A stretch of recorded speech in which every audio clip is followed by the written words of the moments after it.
Olá! Hoje estamos aqui mais um dia para estudar a Palavra de Deus.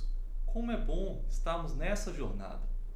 Compartilhe para que mais pessoas possam acompanhar a Palavra de Deus conosco. Hoje veremos o capítulo 36 do livro de Êxodo. Vamos destacar alguns pontos importantes na leitura desse capítulo. O primeiro deles é que as ofertas que foram trazidas pelos israelitas para a construção do santuário, elas foram confiadas àquelas pessoas responsáveis pela execução dos serviços. A gente já viu anteriormente que o principal deles era Bezalel, a quem Deus havia chamado pelo próprio nome. E o povo continuou trazendo as ofertas. E foram tantas as ofertas que os responsáveis falaram, não precisa, já tem demais. Então Moisés ordenou ao povo que parassem de trazer as ofertas. Foi preciso, por conta da liberalidade dos israelitas, por conta do coração generoso, foi preciso proibir que trouxessem mais ofertas, porque eles já tinham doado bastante. Isso é uma lição para nós. Às vezes é necessário fazer campanhas de arrecadação porque a gente não está doando o suficiente de coração, voluntariamente. O segundo ponto de destaque nesse capítulo é que vemos novamente a repetição de detalhes da construção do tabernáculo. Nesse caso, as cortinas, as tábuas novamente. Como já vimos anteriormente sobre isso, vamos nos atentar a alguns detalhes.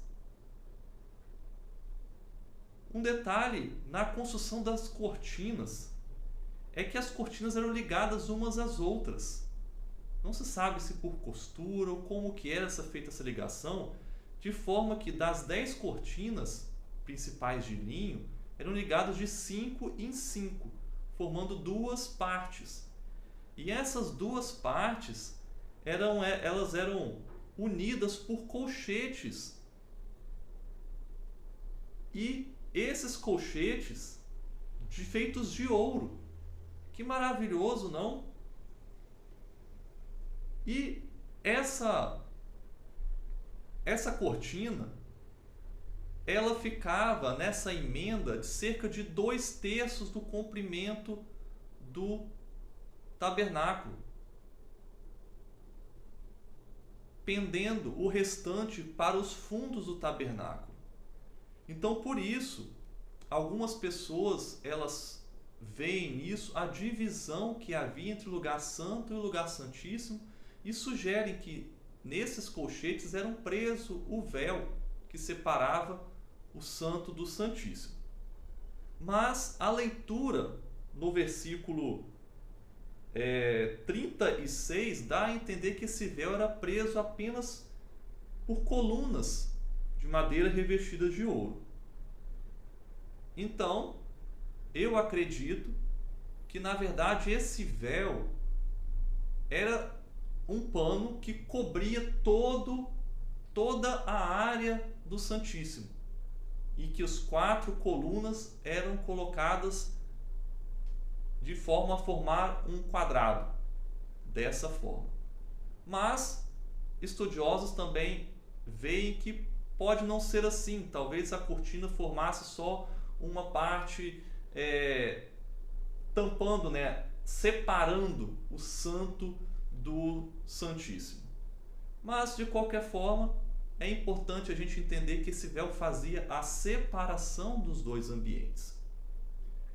O terceiro ponto que eu gostaria de destacar nesse capítulo, acerca das tábuas, da estrutura das paredes do tabernáculo, elas eram tábuas de acácia revestidas de ouro e elas eram encaixadas em 2 bases de prata, de forma que elas ficassem unidas também umas às outras. Diz aqui que existiam 2 encaixes nessas tábuas para que pudesse haver essa união entre as tábuas. E além disso, havia 5 travessas.